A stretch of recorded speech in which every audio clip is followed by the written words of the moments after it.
The most common mistakes we see, dialogue issues.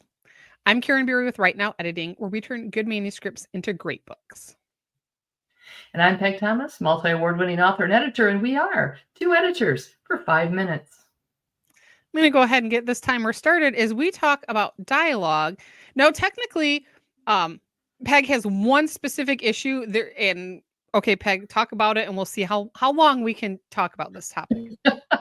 Well, it's something we've covered before, Karin, and I realize this, but Karin, it's something that still comes up all the time. And Karin, when I'm reading through manuscripts, what I'm seeing are people using their person's name over and over again, Karin. And Karin, I don't think we really need to have that in dialogue. What do you think?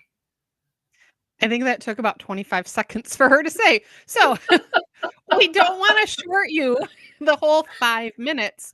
But yes, I wholeheartedly agree.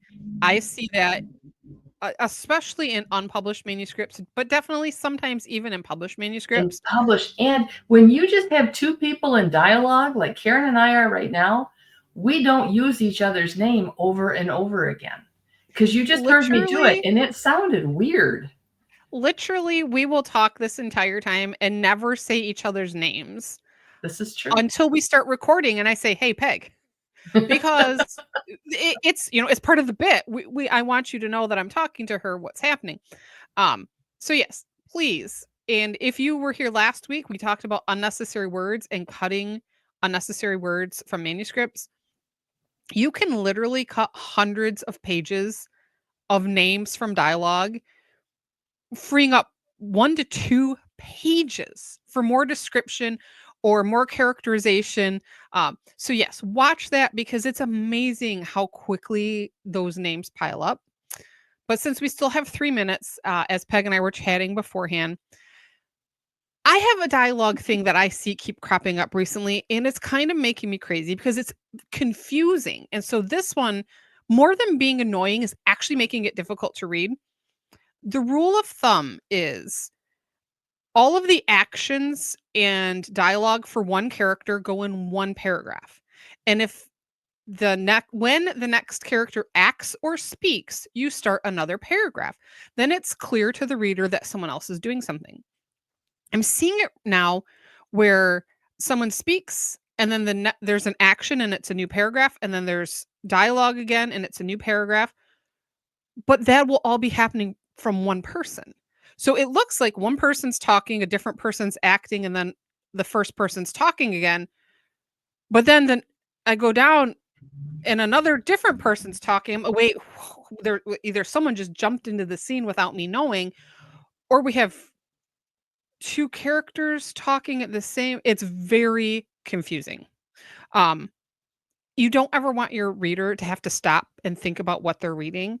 Sorry, we had a little glitch there. The one exception would be if you have a character who is basically delivering a soliloquy, and that may break into paragraphs if they're doing that.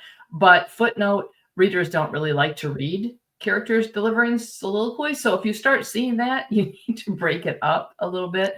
But yes, definitely want to keep it the dialogue, the action beat of one character is grouped in one paragraph most of the time.